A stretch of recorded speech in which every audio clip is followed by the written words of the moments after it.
Bismillahirrahmanirrahim. Alhamdulillah Rabbil Alameen. Ar-Rahmanir-Rahim. Maliki Yawmiddin. Assalamu alaikum wa rahmatullahi wa barakatuh. Welcome to the second last episode in the series of textual reliability, the Qur'an or the Bible. And we've seen in the first few episodes of the series that there are many problems with the Bible.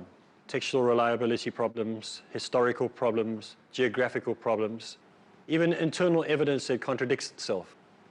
And there have been many scholars who have tried to defend the Bible. There have actually been people who have actually criticized the Bible, like we spoke in one of the episodes about Ellen G. White, who wrote concerning the Bible that is the book that has the most criticism and has the most errors in it. And she's writing this about the Bible herself. There are many, many other writers and many other scholars who have said the same thing about the Bible. So this is not coming from external, outside of the Christian compound. This is within the Christian compound that these things are being said. We looked at who could be or what could possibly be the author of the Quran. And we said that it could possibly be the Prophet Muhammad, peace be upon him, because it spoke about things that he could not have had knowledge of. It was about things that he had no understanding of. And we looked and said, could he have possibly copied it from other people in the past? And we said that too was impossible, because many of the texts, the Arabic text of the Bible, was only made available in the 10th century. So it was impossible for him to have copied it from the Bible. And then we had a look and said, well, who else could this be from? Who else could this text be from? And so we have a look and we started looking at the scientific facts and the supernatural evidence within the text that says that this could not possibly be the first two choices, but has to be, and the only conclusion that we can come to is that it was written divinely by Allah Ta'ala himself. So let's have a look at the Quran and start going through the Quran just like we went through the Bible, and we looked through the Bible at different texts, and we saw that they were not consistent. Remember, the Bible spoke about unicorns, and it spoke about six-headed, seven-headed leopards running around on planet Earth, and all sorts of other strange mythological creatures. What does the Quran say about supernatural things, or what does it say about the universe, or what does it say about science? And in the Quran, chapter 51, verse 47, it says, "And with power and skill did we construct the firmament. For it is we who are constantly expanding the vastness of space." Now, modern science has only got to understand recently about space and the final frontier and things like that. And we are still beginning to shape the minds and the thinking of man. And it was great scientists who have done the groundwork and shown that space is, in fact, is expanding. That planets are shrinking and growing, expanding, and that things will have a beginning and an end. Now, if we look at the shape of the Earth, Sir Francis Drake in 1577 began with the revolutionary idea of the size of the Earth or the shape of the Earth, and it made many scientists consider what the shape of the Earth really looked like. Now, in Surah 31 and 29 and Surah 39 and verse 5, it says that it more or less speaks on the same thing. It says we must consider and think on how the Earth was created. It's not 100% round as we know, because we look, it's not totally round, it's on a wobble. We know that the Earth works on a wobble or on a rotation basis. So we see that the Quran describes it more accurate. It wasn't flat, it didn't have a triangle or square. He gave it an egg shape, it was round. It means it was towards the middle, it was more bulging. And this is exactly how we see the Earth today. So the Quran is amazing the way it describes even the shape of the Earth and things like that. Also, the light of the moon is a reflective light, is another thing that the Quran so specifically goes into detail about. And we have now realized that the moon doesn't have its own light, that it is reflective light. It takes the light from some other object and is reflected against it, and that's why the moon lights up. But many scientists before this, before the discovery of how the sun and the moon actually work, they believed that the moon had its own light. But the Quran knew this 1,400 odd years ago. And we see in Surah 25, verse 61, where it talks about the lamp and light, the lamp being the sun and the reflected light being the moon. And these scriptures are totally amazing, because when you give them to people and you say, well, look what our scripture says, they are taken aback. They cannot believe that the Quran says these things in such great detail, where the Christian scholars had no clue or where the sun and the moon got their light from. Another amazing fact about the Quran is that the Quran knew that the sun rotates around its own axis. And this was something that is also very foreign to the early people in that time, because they had no idea of how the sun moved and who taught the people at that time how that could possibly be, because no one had that knowledge. No one could have come to the Prophet Muhammad, peace be upon him, and said, you know, that the sun rotates on its own axis, because we didn't have that equipment to measure this type of information. So it was only much later that we discovered with modern technology and modern science that the sun rotates on its own axis and it remains within its course. Now, the celestial bodies, all of them, have a set pattern that they must follow, and they move around their own courses. It says in Surah 21 and verse 33, it says, "It is He who created the night and the day, and the sun and the moon, and all the celestial bodies, swimming along, each in its own course." Each in its own course, or each around its own course. In other words, if you think of a track where you're doing running and you run around a track, and then you have inside the track, you have another track with inside that, and another track with inside that, they all run on their own tracks. They don't move out of their track. And if they had to, the whole balance of nature, the whole balance of the world would probably spin out of control. So we see that everything is so delicately balanced, and the world that we know it was so well described in the Qur'an hundreds of years before scientists discovered this to be true. The sun takes approximately 200 million years to complete one revolution on the cycle. So that shows you how awesome it is. It is not permitted for the sun to catch up to the moon. And it says in Surah 36 verse 40, it says, "It is not permitted to the sun to catch up with the moon, nor can the night outstrip the day. Each just swims along its own orbit according to the law that Allah has put in place." So no matter how many rotations they have, they're not all going to meet up. You know, many times scientists, people tell us that all the planets are going to line up, and when all the planets line up, that's going to be the end of the world. And here we see in the Surah 39 that it says, no, each one is on its own orbit. These verses show that there is a great mastermind behind everything, that everything is planned, that everything that we see in the universe, everything that we see in the world has an exact time, it has its course that it must go on. And we too as Muslims, we have a course and a plan and an itinerary for us. Our lives have been set and directed and showed where we need to go, and we need to stick to that plan. And if we try to veer off it, we're going to be put back onto the plan that we're supposed to be on anyway, because Allah Ta'ala is in charge of everything. He knows exactly what must happen and what must go wrong.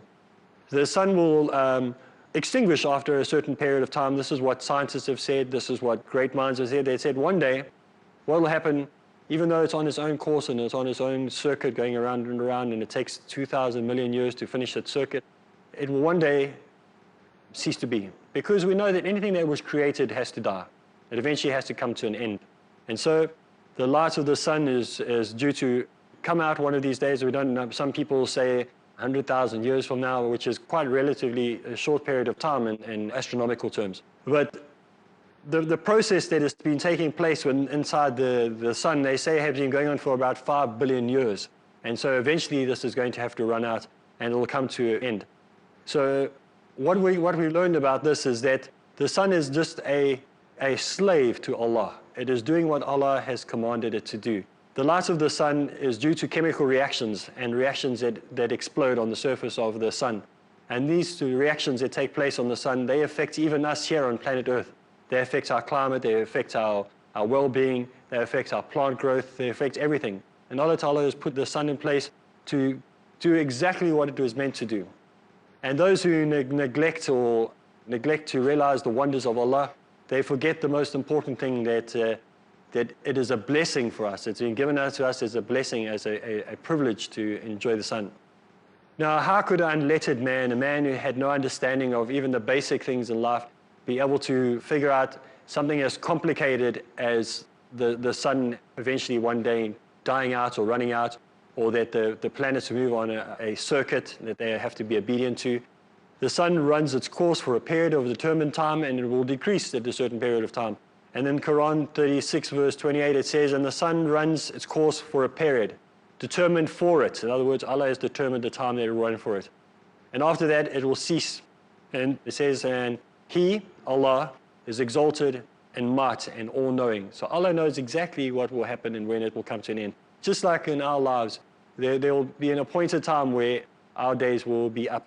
Now there has to be a presence of a supreme being in the writing of the Quran. When you look at things like this that are so beautiful. And we've got to look at other verses as well in the Quran. We see that in chapter 25 verse 59 it says, "He who created the heavens and the earth and all the matter that is in between." That Allah even has, even in dark space, a new theory that has been worked on is that space, in dark space, matter can disappear, and what happens is that history can be removed. Now this is a very big and complicated theory, And it's something that you can do research on your own. You can have a look at dark matter and research the subject on your own on dark matter. But what happens is here in the Qur'an it says, and he who created the heavens and the earth and all matter that is in between, even the subatomic matter, even in dark matter, even where matter is supposed to disappear, when memory and history are supposed to disappear, Allah is there. And what was a prophet of 1,400 years ago, whose greatest responsibility before that was figuring out how to sell and trade, know about the universe and dark matter and things like that. It's so amazing when we go through the Quran and we see how the Quran speaks about these amazing things that we are only now discovering.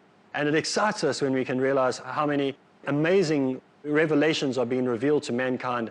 And we are probably the most fortunate generation to see all these signs appearing before us. After the break, we will come back and inshallah we will have a look at how the Quran has other marvelous miracles to tell us.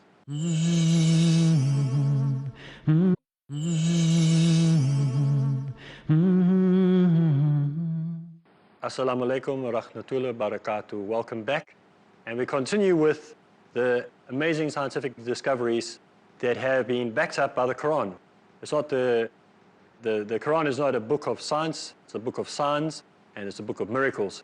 When you look at the Quran, it wasn't written to be a scientific book, but we find in it there are many miracles and many signs that were explained in the Quran that we only now discovered. One of my hobbies is spending a lot of time in the mountains, and I do a lot of mountain climbing and I do a lot of adventure sports. And what I really enjoy doing is doing abseiling. And I've even done a bit of cave diving. And what is amazing to me is when you go down into the caves, you go into the mountain that you just climbed the day before, and the next day you go down and you're climbing down into the bottom roots of the mountain that you were climbing the day before. And the Quran knew that this, in modern geology, they've only recently discovered that well, not recently, but for the last few years, people have known that mountains have pegs. And they're almost pegged in, almost like your tooth is rooted into your jaw. And like if you go past an iceberg in the ocean, you see just a little bit of it standing out and the rest of it is under the ground. Now the Quran knew this for centuries. 1,400 years ago, it says in the Quran, chapter 78, verse 6 to 8, it says, "Have you not made the earth as a wide expanse and the mountain as stakes?" They've been staked in, like you would have peg stakes. Or you would hammer something into the ground, maybe you want to put a pole up for a tree, you take some wood from a tree, and you hammer it into the ground so that you can make a barricade. You hammer it into the ground, and those make stakes into the ground. And so the mountains have been described in the same way, how they've been held firm in the ground. And they've been held firm in the ground for a very good reason. Now imagine a country where there's frequent earthquakes, and now you've got these big mountains around you. Every time there's an earthquake, what would happen? All these mountains were tumbling down. And so Allah in His wisdom knew that He needed to make sure that these mountains that He built had pegs and they would hold in place. So if an earthquake came their way, they would hold firm and they wouldn't fall apart. And so in the Quran, in verse 21 and verse 31 of the Quran, it says, "And we have set down on the earth mountains standing firm, lest they should shake with them." In other words, these mountains are going to be held firm, and these pegs are holding these mountains down. So even when the earthquake comes or whatever comes their way, they will still be firm. Now, coming down from the mountains, another thing that I enjoy doing a lot is in the water, and I enjoy the ocean. And whenever I have an opportunity, I go and see, in whatever country I am or whatever place I go to, I like to go and have a look what the oceans look like. You go to some countries and the oceans are massive and wide and gigantic, and other places it's flat. It looks like somebody's put water in the bath. It's just flat. And when I looked at oceanics and oceanology and the study of the ocean and see how it's formed and how amazing the ocean is, it always amazes me how the water can separate itself from different types of water. And what I mean by that is if you go to an estuary system where the salt water is coming into fresh water, there's a line that you can almost point to where you see that the salt water and the fresh water break away from each other. And I've been on yachts many times in the ocean, and you get to certain points in the ocean where you can actually scoop the water from the ocean and drink it because it's fresh. Because under the ocean there are freshwater spouts that come out, and they separate the salt part from the sweet part, or the sweet water from the salt water. And this is amazing. There are people who have capsized their boats and been stuck in the middle of the ocean, and Allah in His mercy has made them capsize where there's fresh water. And they've been able to survive for weeks on just the fresh water by staying in those areas. And this has been recorded in history by many people throughout history. So if you want to research the subject, go to have a look at sweet water and salt water, and you'll see the research that's been done on these topics. But it's amazing because in the Quran it talks about the ocean separating, or a veil separating these two oceans, from the salt water, from the sweet water, or fresh water, from salt water. And it says in chapter 55, verse 19 and 20, it says, He has let free the two bodies of flowing water, meeting together. Between them is a barrier which they do not transgress. So there's a barrier between them that the two do not transgress. They don't go into each other. Now in South Africa, where I'm from, there is a place called Cape Point. And if you go to Cape Point, you can stand on the top of this rock and you can look down and you can see where the two oceans are separated from each other. There's a direct line, a line that never mixes between the two different oceans that meet. The one is a cold current and one is a cold current, and there's a line that separates the two. So even in the currents, even with the ocean changes, even from an Indian Ocean to Atlantic Ocean, you see there's a separation beyond even just the salt water and the fresh water. And this is something that is remarkable. This is something that is unbelievable. And then it says in the 27th chapter in verse 61, it says, and Allah made a separation bar between the two bodies of flowing water. And this we see exactly what I was saying in South Africa, where we can see these two bodies of water separated from each other. And it seems to be absolutely perfect that these two bodies are separated in this way. And so there are so many verses in the Quran that we can go to that talk about water and how the separation of water. And many people have tried to explain it by surface tension. They explain it by the climate changes. They explain it by the salinity in the water, means the high salt content. That's what separates these two oceans from each other. But we know that even if you try to take it home and you take some salt water and fresh water, you make just as much salt water as you have in the ocean and just as much sweet from the fresh water, and you put them two together in one glass, what happens is they all start to taste exactly the same. So the separation is not really good. You can't create a separation. This separation is under the will of Allah Ta'ala, and only He is able to separate these two things. So sometimes, man, we try to interfere and we try and think that we can create these things. We cannot create anything. Allah Ta'ala knows best. He does what He wills when He wills. So there is a thin blue line, or a thin blue wall, if you would like, between these two bodies of water that prevent it from mixing. And we can talk about so many other things like embryology and how the Quran has been so accurate on embryology. Now in the 80s, there was a challenge put out, some Arabs gathered together, and they wanted to present the Quran and the teachings of the Quran, especially on embryology, to a man by the name of Dr. Keith Moore. And they presented these findings on the Quran to him, and they asked him, what is your view on this? And they gave him all the verses and allowed him to read through it on his own. And he was amazed. He was a man from Toronto, Canada. And he went through these writings. And if you ever have an opportunity to see the interview with Dr. Keith Moore, it's something that you need to watch and have in your collection at home. So when you come across Christian missionaries, or when you come across people of other faiths and you want to share your faith of Islam to them, it's very good to show them this, because it'll help them understand, why we as Muslims are so determined and so convinced that this book, the Holy Quran, can be nothing else other than the word of Allah. You see, when we did the comparison of the Holy Bible or the unholy Bible, we saw how many problems there were with it. We saw how there's textual problems with the internal structure of the Bible, how every writer and every person who was involved in putting the Bible together, there were textual inconsistencies. So when it comes to the Quran, we have discovered that there is such a consistency of vision, of narrative, of direction. And so when it comes to embryology, and we see what Dr. Moore had discovered, that the Quran actually agrees in so many ways to what the Quran says. So it's amazing what we discover when we look in the Quran, and we see astonishing the Quran is and how it brings to light so much about our development. And there's no human being that was alive during the time of the Prophet Muhammad sallallahu alaihi wasallam that could possibly have known about embryology the way the Quran describes it. So again, when we looked at the 3 points, it wasn't written by the Prophet Muhammad by himself. He didn't come up with his own thing by himself. He didn't steal it from other people, so he wasn't taking it from the Bible or from the Torah, because we saw in the Bible and the Torah, they believed the earth was flat. They had no idea how pregnancy was caused. They had strange tests to see if somebody was a virgin or not. They had strange tests to see how people committing adultery or not, which we did in earlier episodes. So you can see that the Quran is a consistent book. When it has these things, it explains them in great detail. When it talks about the leech-like substance that clings, these are things that other great scholars have explained in detail. And Dr. Zakir Naik, you can get his book where he goes into great detail about the science of the Quran.